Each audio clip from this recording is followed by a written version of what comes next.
বন্ধুরা দেখুন নিয়েছি এখানে মূলা শাক। তো আজকে মূলা শাক ভাজা করব। তো পরিষ্কার করে কেটে নিব। মূলো শাক ভাজা করে নিব। দেখুন মূলো শাক আমি ভালো করে কেটে ধুয়ে নিয়েছি।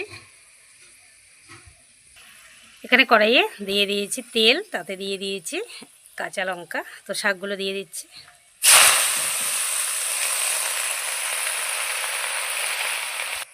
দিয়ে দিচ্ছি পরিমাণ মতো লবণ।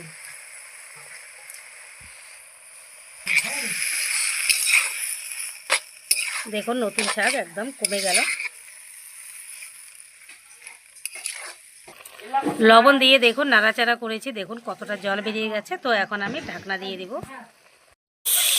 তো দেখুন বন্ধুরা শাক ভাজা কিন্তু আমার হয়ে গেছে। আমি একটু সরষের তেল দিয়ে দিয়েছি, দিয়ে ভালো করে ভেজে নিয়েছি। দেখুন কত সুন্দর শাক ভাজা হয়ে গেছে। তো আমি এখন নামিয়ে নেব। তো টাটা বন্ধুরা।